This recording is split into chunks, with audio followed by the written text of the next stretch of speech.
As soon as our season ended, Steve Tisch, Dave Gettleman, Kevin Abrams, and myself started this process of finding and identifying our new head coach. We were looking for someone with intelligence, leadership skills, a presence, a professional demeanor, and the right philosophy on how to build a team. It did not matter to any of us whether it was an offensive or a defensive coach. We did a considerable amount of research, which included speaking with executives and coaches, past and present, around the NFL and players as well.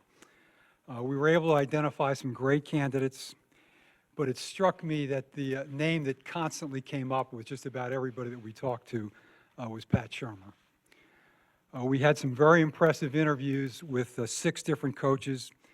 We had much discussion back and forth about each of these individuals. We did some more research, and we ultimately decided that Pat was the right man for this job. Pat has had considerable success as an offensive coordinator. He's had prior experience as a head coach. He's worked under some great coaches. He has an impressive record in developing young players, particularly quarterbacks. And he's got an excellent track record as a play caller. And he's very well respected by the players that he's coached in the past. It also became apparent to us very early on that Pat and Dave share a similar philosophy in how to build a team, and that was no small factor in this decision. So in sum, he checked all of the boxes for us. For all of these reasons, we believe that he is the right coach at the right time for this franchise. So now, on behalf of the Tisch and Mara families, it is my pleasure and honor to introduce the new head coach of the New York Giants, Pat Shurmur.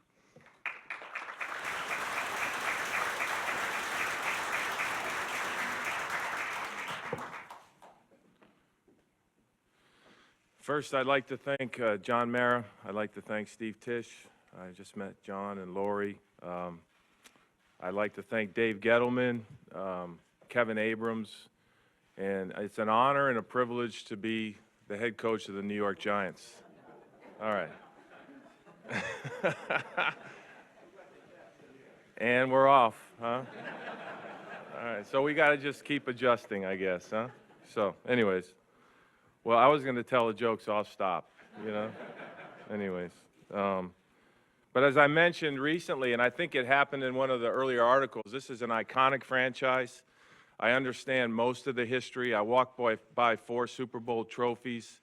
As we go forward here, I'm looking forward to lead this organization. I want to be the coach, and I understand the responsibility that comes with being the coach.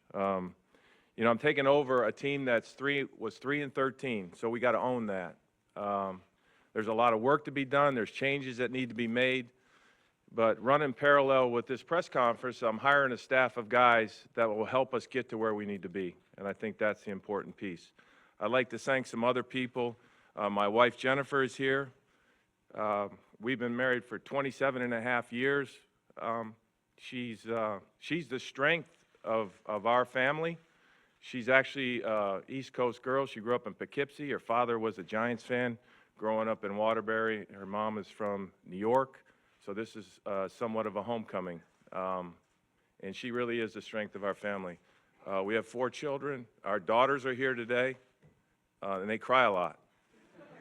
Anyway, so I'm crying because I got 3 weddings on the horizon at some point. So, and it won't be in a KFC hall, you know. So anyways, our 3 daughters are here today. We have 4 children, Allison and Erica, who live in Philadelphia. So they're going to fight our battles on away turf. They live in Philly, and very proud of them. Our daughter Claire is here as well.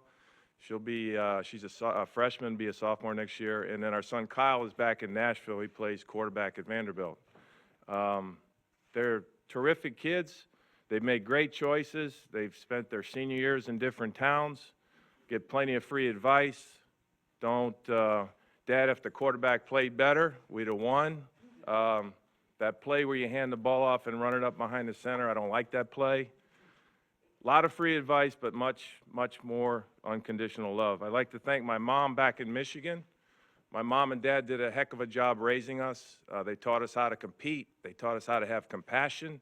They taught us how not to let anybody tell you that you can't do something. And so appreciate them and love them. I'd like to thank the Minnesota Vikings.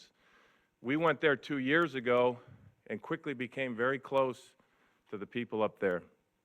Mark and Ziggy Wilf, obviously Kevin Warren, Rob Brzezinski, George Payton, and then certainly along the way, Rick Spielman and Mike Zimmer. They are an outstanding organization. I want to thank the players as well. They are an old school operation with an eye on the future, and they do it right. And if we're going to get to where we need to be, at some point, we're going to have to play them and beat them. And so that'll be a challenge for us. Now, regarding me, you have hired a career coach. You've hired a guy that doesn't know what he would do if he wasn't doing this. You've hired a guy that wants every day to interact with the staff, the coaches, the players. And I really do feel like my role is to make everybody as good as they can be. And I think if we do that on a day-to-day basis, we'll get to where we want to be. And that's reestablish the winning tradition and put ourselves in a position to win championships. And I understand that's a journey. You're going to try to all figure out who I am. Some would say I'm a little serious. All right, I get that. But I do think this is a serious business. It's played and coached by adults. We just happen to do it with a young person's enthusiasm. And I think that's important. Some will tell you I have a healthy sense of humor. Those are the people that know me. I'm okay laughing at myself, and I own all that. Most people will tell you that I'm competitive and gritty, and that's the overachiever's mindset in me. I feel like we don't know it all, and I look forward to learning something new every day. Those of you that do know me, though, I have zero tolerance for people that don't compete. I have zero tolerance for people that don't give effort, and I have zero tolerance for people that show a lack of respect. And I think that's something that you'll know about me as we get to know each other better. But the people and the players that know me know that I'm willing to give them a hug at the end of a hard day. So that's a little bit about me. I can't wait to get going. As you know, we're in the process of hiring a staff. Some of those names are public, so I have no problem commenting on that. As we put the staff together, we'll try to get you that information in a timely way. And I learned in my last shot at being a head coach, information travels off your thumbs very quickly. And, we as coaches needed to learn. In the old handbook, it was say nothing and be very guarded. I don't feel like that's necessary anymore. So I'll try to answer your questions. Unfortunately, the answer to a question might be it's between me and the player. And then you can find out what the player thinks. You know what I mean? So I get that, but I'll try to be open. We'll try to answer your questions in really any situation, except for those things that involve Giants business that make no sense to be public. So that being said, certainly thrilled to be here, and I'm certainly thrilled to lead our organization back to the path of winning. So with that, I'll take your questions. Pat, what makes you feel what did you learn in your first stop there that you feel you're better equipped to be in this spot the second time around? Good question. I mentioned this once before, too. Everything Cleveland, I wish I knew then what I know now. And I think, when you're doing anything for the first time, there's things that happen that you adjust to that if you've done them before, and I'm being a little bit vague here, some of it's really not specific, but once you've done it before, obviously you have the resources, and you've made those decisions, you've made those calls, you've done the things that you say, if I do that again, I'll never do that again, and I think I learned that. Jordan Renan, coach from the FC. That's okay. I know George, and that's why he didn't say it. Not you. All right, thanks, Pat. Pat, Paul Schwartz with the New York Post. Sure. What did you think your relationship with Eli Manning will be? And in the interview process, how strong were you in saying, I want this 37-year-old quarterback to be back here? Well, first off, I think the relationship's going to be very strong. I've watched him, competed against him, admired how he's played over the years. Got to spend some time with him this summer. in the Manning Academy setting. I've already spoken to him on the phone, and he's an outstanding football player, and I can't wait to get to work with him. I've admired the way he's handled things. I sort of like a calm approach to the position, and looking forward to getting to work with him. Pat, Bruce Becker, WWC TV, welcome. Thank you. How do you win that locker room? How do you get that locker room playing for you, playing hard? Yeah, with regard to the players, I really do believe it's about the players. We used to have a thing we said in Philadelphia, and then certainly when we went to Minnesota, that it's not the plays, it's the players. I think what's important is we're going to establish the right way to do things. We're going to establish what we want as a New York Giants football team. And what we're going to do is we're going to inspire the players to see it our way. And I think that's an important thing. There's reasons why the Giants slipped to 3-13. And we're going to find out what some of those reasons are behind the scenes, and we're going to try to get them fixed at the beginning. Now, I will say this, when it comes to coaching and playing, you work together. And I think what's important is we establish at the very beginning the way we're going to do things, what we expect, and then keep talking about why it's important so that they believe it as well. Pat, Dan Duggan from NJ.com. Are you planning to call the plays? I do plan to call the plays, yes. What's your plan offensive coordinator-wise? That's a little bit behind the scenes right now. I'm not avoiding that. That's a work in progress. But I'm going to hire, with regard to all of our coaches, here's what I was looking for. And some of them are here in the building. You know, there's not 6 or 7 guys becoming head coaches every year, and I don't think you need to sweep the whole place clean. There's some really good coaches here, and I want to first keep them. There's other guys we're looking at outside the building that are #1 career coaches, outstanding teachers, communicators, and so we're looking for those type people that are current. You know, some of them are currently not quite available, but we'll make sure we get a staff full of guys that can inspire our players. Tina Cervasio, Fox 5. How much have you, I know you've been in Mobile, but how much have you been able to start looking at film of Eli Manning and Odell when he was healthy and really start studying this offense right now, and Davis Webb as well? Yeah, I'm very familiar with the offense. I'm very familiar with the players. And again, I look forward to visiting with them. Certainly this time of year we can't talk schematics, but I'm looking forward to once we get through today of really getting a chance to get to know the players. I think what's important is, you know, we're all sort of what we believe and what our experiences tell us. And so I think what's important when you're talking with players that have had success, sit down and start to communicate. Here's the things that they did well. Okay, here's the things that I believe in, and let's do the things that work best for us. And so that's going to be the process as I go through with all the players. Ralph Acciano from SNY TV. When you look at this team from last year, you said they slipped obviously to 3-13. Do you still see a lot of talent there? It's a lot of the same players returning from the 11-5 year the year before. Do you think there was a lack of talent, or was other issues that caused it? Well, I think we'll get into whether there were other issues. There are a lot of very talented players on this team. I think every team has that. And then every team goes through seasons. A year ago in Minnesota, we had a lot of injuries. And again, they didn't become part of the daily conversation, but we found our way to be 8-8, you know, dealing with a lot of adversity. This year we won 14. And we made some changes, although they may not have seemed to be big changes, that can do that. Now, I'm not saying that's what's going to happen in a year, but I do know this. Every year is different. Every year you have new players, you have new coaches, and the challenge is that when we get going here the first part of April, is that we work together to put together a team that has the chemistry to go out and compete and win. And so that's what we're looking to do. Pat, Gary Myers from the Yeah, Daily Gary. News. How you doing? Good, how are you? Congratulations. What is your evaluation, following up on the Eli questions, about where Eli is at in his career, how much he might have left, and how that would factor into what might be done with the second pick in the draft? Yeah, I think those are all questions for down the road. I'm sure we'll talk about that up until the draft.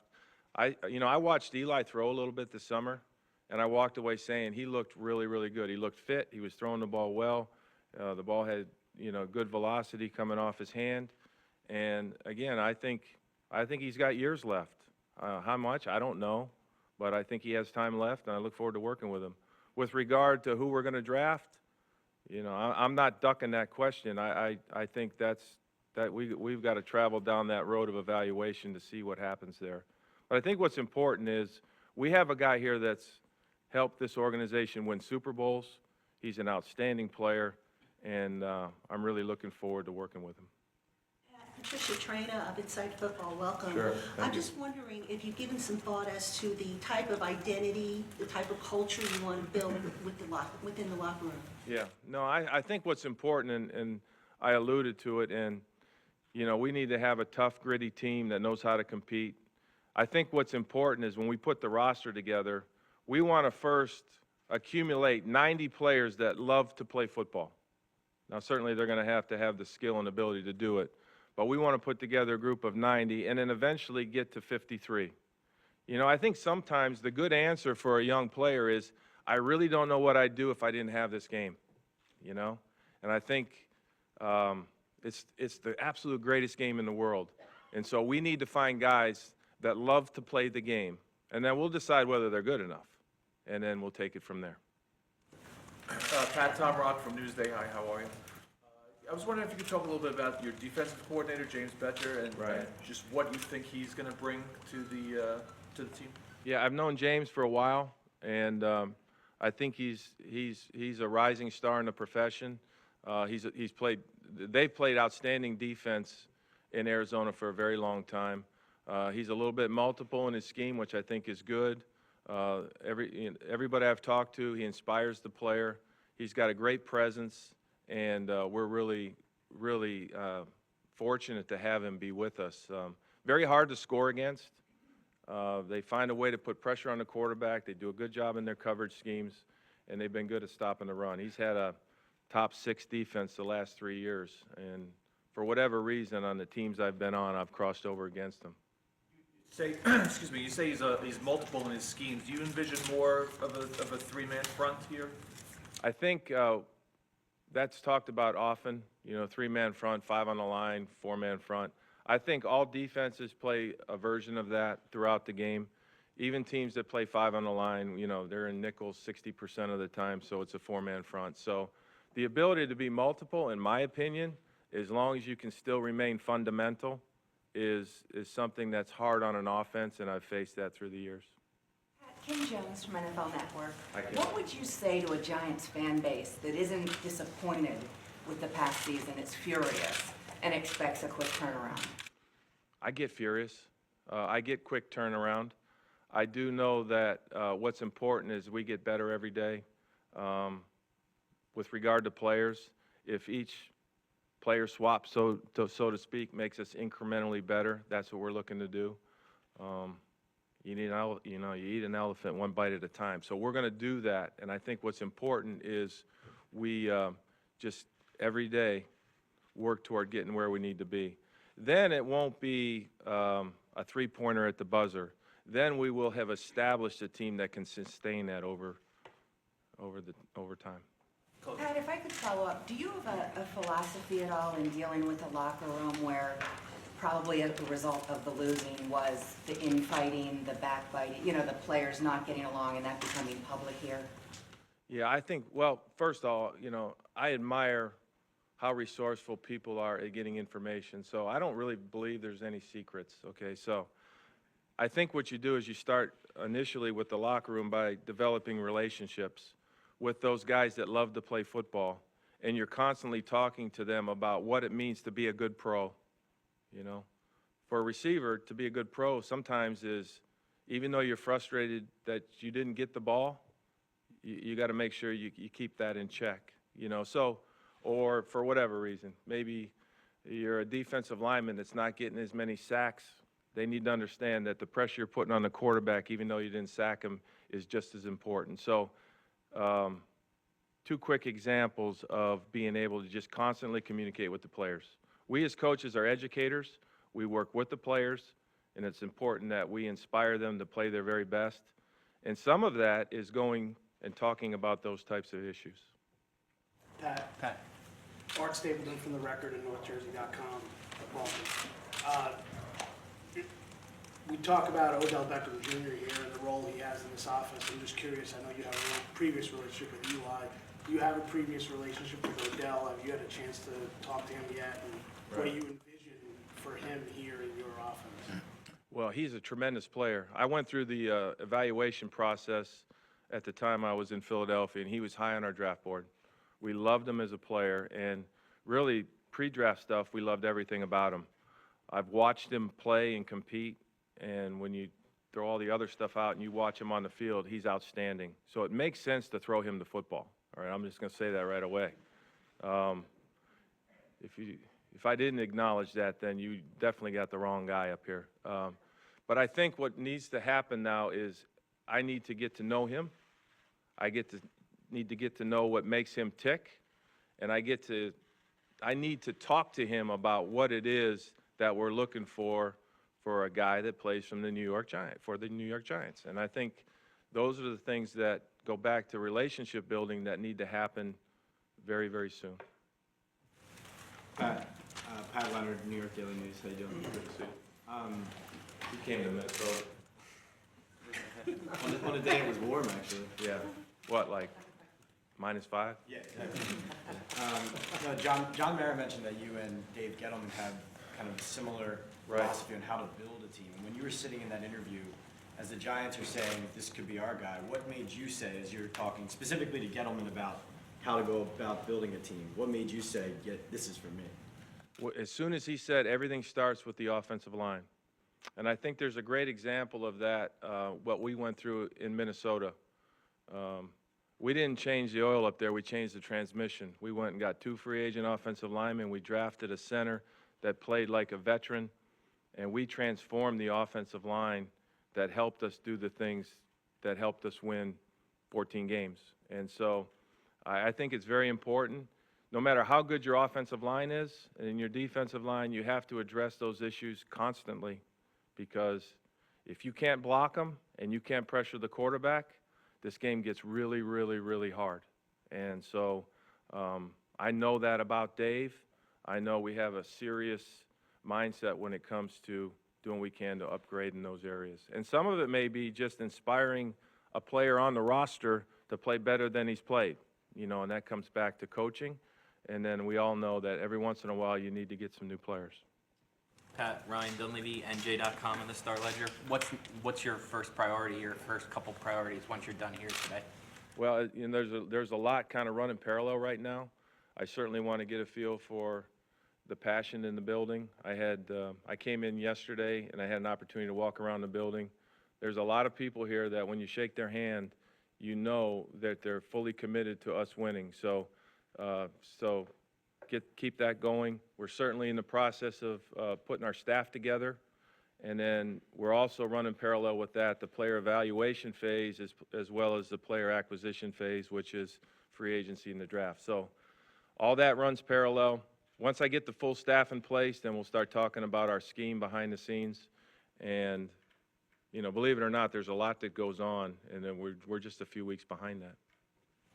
Pat, welcome. Justin Walters, Fox 1 News. Did you look at this as inevitable becoming a head coach again, or did something spark interest again this season? What I learned about life is nothing is inevitable, and there's no use planning for it. But I'm thrilled to be here. I feel much more prepared to do this than the first time around. And again, I try to learn something new every day, and I'm learning something about this situation that'll help me as we get our team ready to play. Am I correct that in Cleveland you called the plays the first year and Yeah, but I was still involved the second year as well. Is there any concern about, the head coach with this look? I mean, with that look with the stuff in front of you, not seeing the What whole looks that? field? Having that play sheet in front of you and not being involved with the whole operation. Not at all. I think when you put a staff together, there's people upstairs. There's constant communication. The reason we wear headsets is we're talking to each other. And, if it was just the head coach and nobody else, then I would say, yeah, that's tough. I said, but the way that we're going to put the staff together, there's constant communication, and we'll have experienced people in all the roles necessary. It's been done before. You see teams around the league doing it. why guys do it and then eventually give it up or whatever, that's their decision. You know, it's football. Is there anything that intimidates you about coaching this hallowed franchise or working in this #1 media market? No, I'm not intimidated. I would say this, the only thing that frightens me is anything that affects the health and welfare of my kids and my family. Other than that, I mean, have at it. I'm ready to go. Huh? No, I get it. I get it. Tom Canavan with the AP. Thank you. Most people, when they look at the Giants, all they care about is, are they getting back to the playoffs? When is it happening? Or are you Right. just going into this year saying, let's be competitive again and we'll take it from there? Like I said, we're going to do what we can to get better each day. And how fast that happens, I'm as impatient as the fans, and I understand that. But we're going to try to get better each day. As I mentioned, we have a lot of really good players on this team. We're going to get some new ones, and we're going to try to put together a team that can go out next year and win games. Liddy from NJ.com. You mentioned throwing out all the other stuff when it comes to Odell. That hasn't been easy sometimes. I'm curious, how will you handle a player whose behavior hasn't always reflected positively on the organization? Yeah, well, this is sort of a clean slate deal right now. And as I mentioned, we need to sit down and talk. You know, when things happen, there's typically reasons for it. I learned that by coaching the quarterback. You know, I said this, I'm at peace with a wide range of emotions. And so when you coach other positions, you can kind of fly off the handle, and that sort of works. With a quarterback, you got to constantly keep saying to him, and this helped me when I started coaching quarterbacks, what'd you see, why'd you do that? You know, all right, let's talk about it. And I think all things Odell, we just need to start talking and find out why things happened. And if they're not what is by our standards, then we got to find a way to get them fixed. Pat Shurmur from ESPN. How do you envision the offense that how would you describe the offense that you're bringing in? I mean, you have a West Coast background, but you've obviously added other things. So how would you describe your own offense? I don't know. We were a top 10 offense this year. I think we have an offense that we're going to constantly try to do the things that our players can do well. So once we quickly learn what our players are good at, then but I do have a West Coast background. My last 3 years in Philadelphia, I was with Chip Kelly, and so the tempo and being able to play fast, there's advantages to using that strategically. When you can run the ball like we did this year, and we developed a core set of runs, then the play actions are meaningful, and that's how you can drive the ball down the field. So try to use all those things. And then when they're trying to, destroy our quarterback, certainly the screen game is something that's very important. So I don't know. I don't know if there's a label for it. We want to play good offense. We want to play New York Giants offense. Anything else? Okay, fine, we met in the lobby. Yeah, we're old friends already. You seem to be smitten with Eli. What were your thoughts about Davis Webb when he was eligible? Yeah, good question. Davis Webb. We went through the process on Davis Webb, and we thought he was an outstanding player. We liked how competitive he was.